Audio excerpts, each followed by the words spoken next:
नमस्कार. छत्रपती शिवाजी महाराजांच्या महाराष्ट्रात बुरख्या आडून लोकशाहीशी खेळ चालणार नाही. आमचे आदरणीय नेते आशिष भाऊ शेलार यांनी आज पुराव्यांसकट सगळं सत्य जनतेच्या समोर आणलंय.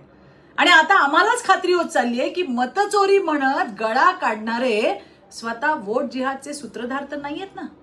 केवळ 31 विधानसभा मतदारसंघात मुस्लिम दुबार मतदारांची संख्या 2,25,791 इतकी आढळली आहे. आता उदाहरण पहा.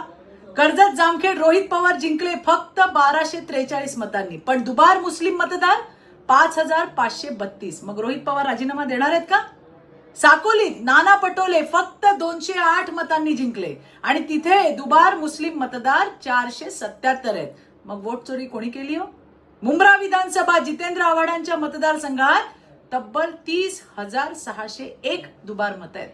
वांद्रे पूर्व वरुण सरदेसाई जिंकले 11,365 मतांनी जिंकले, पण तिथे 13,313 दुबार मुस्लिम मत आहेत. अमीन पटेल, असलम शेख, अमित देशमुख ज्या मतदारसंघातून जिंकले त्या सगळ्या ठिकाणी एकाच फोटोवर वेगवेगळी नावं, एकाच नावाने वेगळे पत्ते, ओळखपत्र, अगदी लिंग बदल पर्यंत मजल मारत मतदार वाढवले. आता प्रश्न असा आहे की जेव्हा एकाच व्यक्तीची नावं 2, 3, 6 ठिकाणी आहेत तेव्हा ही निवडणूक प्रामाणिक राहिली का? नाही. पण तुम्ही तिथे निवडून आला म्हणून तुम्ही आक्षेप घेतला नाही. आम्ही त्यावेळी देखील अधोरेखित करत होतो की मविया वोट जिहाद करतंय. त्यासाठी आम्ही न्यायाने लढाई सुरू केली, पण विधानसभेत त्यांचे वोट जिहादचं गणित फसलं आणि आधी ईव्हीएम आणि नंतर वोट चोरीची बोंब ठोकायला त्यांनी सुरुवात केली.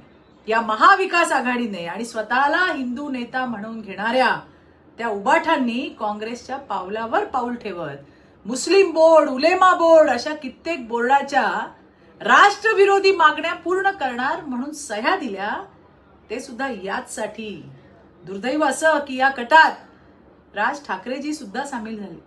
त्यांनी देखील हिंदू हृदय सम्राट वंदनीय बाळासाहेबांचा वारसा परवा असत्य मोर्चात सहभागी होऊन सोडला. पहिल्यांदाच त्यांनी भाषणाची सुरुवात हिंदू बांधवांचे संबोधन न करता केली. याचा अर्थ काय लावायचा? निवडणूक याद्या स्वच्छ झाल्याच पाहिजे, पण केवळ हिंदू आणि दलित बांधवांना टार्गेट करू नका. तुमच्या पुढच्या सादरीकरणामध्ये मुस्लिम नावे घेऊन ती काढण्याची मागणी करण्याची हिम्मत दाखवाल का? धन्यवाद. जय हिंद, जय महाराष्ट्र.